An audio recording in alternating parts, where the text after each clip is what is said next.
खबर यूएई पर ईरान के हमले की है। यूएई पर ईरान का बड़ा हमला। ईरान ने यूएई पर 137 मिसाइलें दागी हैं। इससे पहले भी यूएई की तस्वीरें हमने आपको दिखाई थी। 209 ड्रोन से यूएई पर अटैक किया गया है। लगातार यहां हमले हो रहे हैं। इससे पहले भी हमने आपको यहां की तस्वीरें दिखाई थी, कैसे रिहायशी इलाकों पर भी हमले हुए हैं और ईरान ने 137 मिसाइलें दागी हैं। लगातार अटैक किए जा रहे हैं।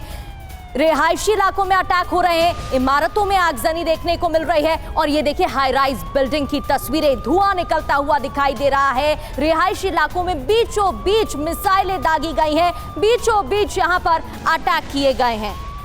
जी हाँ, और यूएई से, दुबई से अभिनव जी भी हमारे साथ मौजूद हैं। अभिनव जी देखिए, ये जानकारी सामने आ रही है, 209 ड्रोन से हमला किया गया है। कई मिसाइलों से अटैक यूएई को निशाना बनाकर ईरान ने किए हैं। वहां पर खास तौर पर भारतीय कम्युनिटी के जो लोग इस वक्त मौजूद हैं, उनके दिलो दिमाग में, उनके जहन में कौन से प्रश्न हैं? क्या सेफ्टी एक बड़ा कंसर्न बन चुकी है दुबई के अंदर? आप क्या कहेंगे? क्योंकि यूएई बड़ा शांति प्रिय देश है, डेवलपमेंट वहां का मुख्य आधार नजर आता है, लेकिन साथ ही साथ अमेरिका से नजदीकियां भी हैं, अमेरिका का एक क्लोज अलाई भी माना जाता है। इसलिए वहां पर आज की तारीख में जो भारतीय लोग हैं वो क्या सोच रहे हैं और सेफ्टी उनके लिए कितना बड़ा कंसर्न है, ये हम आगे आपको बताएंगे। लेकिन तेल अवीव में ईरान का विध्वंसक हमला हुआ है। एक और जानकारी आपको दे दें, तेल अवीव जो कि इजराइल की कमर्शियल कैपिटल है, वहां पर 40 इमारतें ध्वस्त हुई हैं। 40 इमारतें। इजराइल में 200 से ज्यादा लोग जख्मी हुए हैं। ये बड़ी खबर सामने आ रही है। अभी तक इजराइल ये दावा कर रहा था कि ईरान के हमलों को नाकाम कर दिया गया है, ज्यादातर हमलों को नाकाम कर दिया गया है। लेकिन अब बड़ी जानकारी ये मिल रही है कि ईरान की मिसाइलों ने अच्छा खासा नुकसान किया है। इजराइल के अंदर भी तेल अवीव में 40 इमारतें ध्वस्त हो गई हैं। थोड़ी देर पहले हमने आपको आरटी की एक रिपोर्ट दिखाई थी, जिसमें रिपोर्टर ऐसी ही एक तबाह हुई इमारत के सामने से ग्राउंड रिपोर्ट पेश कर रहा था। और अब जानकारी मिल रही है कि एक नहीं, दो नहीं, बल्कि 40 इमारतें पूरी तरह से तबाह हो गई हैं तेल अवीव के अंदर ईरान के बड़े हमले में। और 200 से ज्यादा लोग जख्मी हैं, वो भी तब जबकि इजराइल ने जब पहली स्ट्राइक की ईरान के ऊपर, तभी आम लोगों को यह निर्देश दे दिए गए थे कि वो बंकर्स में चले जाएं।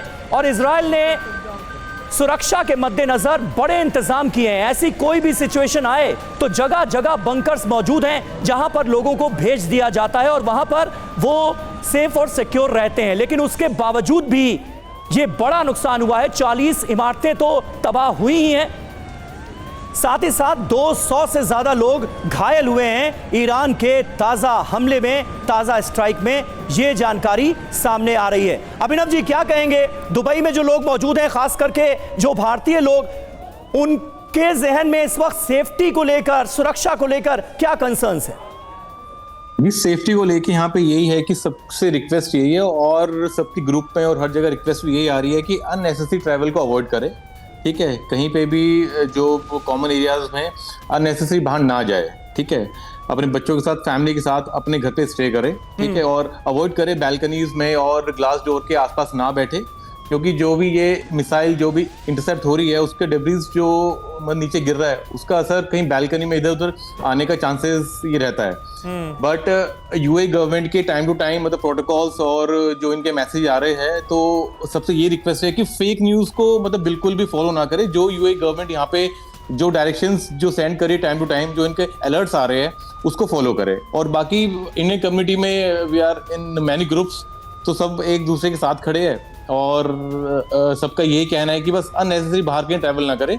यस, दुबई को one of the best safest country in the world में मतलब कि हम लोग बोलते हैं, और वो है भी, राइट। तो ये बड़ा अनफॉर्चुनेट है जो भी ये दुबई में हो रहा है, बट यस हम लोग मतलब यहाँ के प्रोटोकॉल्स को फॉलो कर रहे हैं। और बिल्कुल अभिनव, यहाँ पर प्रिकॉशंस तो लिए जा रहे हैं, जैसे कि आप जानकारी दे रहे हैं। बिल्कुल, और जो हमले हैं उनकी तस्वीरें लगातार हम आपको दिखा रहे हैं, लेकिन प्रिकॉशन जरूर लिए जा रहे हैं, अलर्ट जारी किए जा रहे हैं, एसएमएस के जरिए जानकारी दी जा रही है। और ये देखिए तस्वीरें, इजराइल की अलग अलग ठिकानों पर हमले हुए हैं। 200 लोगों को सुरक्षित स्थान पर शिफ्ट किया गया है, होटल में शिफ्ट किया गया है। और ये 2 ताज़ा तस्वीरें हम आपको दिखा रहे हैं। मिसाइलें दागी गई हैं, हमला हुआ है, किस तरीके से वहां तबाही की जो तस्वीरें हैं वो देखने को मिल रही हैं। और संजय सोई सर, आपसे मैं समझना चाहूंगी, क्योंकि इजराइल की तरफ से कहा गया था कि कोई बड़ा नुकसान नहीं हो पाएगा।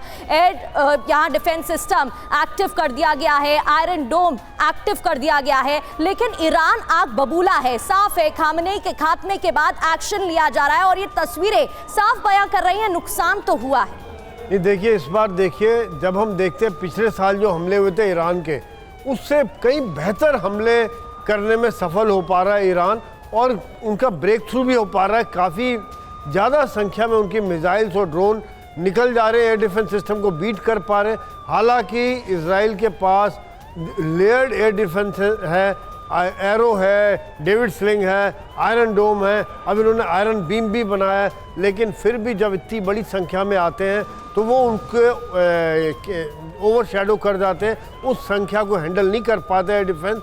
और काफ़ी बड़ी संख्या में इस समय में देख रहे हैं कि जो कैजुअल्टी हुई है, जिस प्रकार से बिल्डिंग्स पर डैमेज हुआ है, जिस प्रकार से उनके डिफेंस कॉम्प्लेक्सेस के पास हमले हुए हैं, ये एक बहुत बड़ा चैलेंज बन रहा है इजराइल के लिए। और जिस प्रकार से लड़ाई चल रही है, मेरे हिसाब से अगर वो उनकी मिसाइल साइट्स को जल्दी से जल्दी ख़त्म नहीं करेंगे, तब तक ये हमले होते रहेंगे। और इस समय में देखिए, बाकी भी बेसिस पे, मध्य पूर्व की बेसिस में, दुबई की जैसा भी आप बात कर रहे थे, दुबई में 40 से 45 लाख इंडियन हैं। वहाँ का दुबई का एयरपोर्ट 1000 फ्लाइट्स रोज की हैंडल करता है, सबसे ज़्यादा एयरलाइन वहाँ से उड़ती हैं। और वहाँ पे आप समझिए कि दुनिया के एयर ट्रैफिक पूरा रुक गया है, पूरा एक तहस नहस हो गया।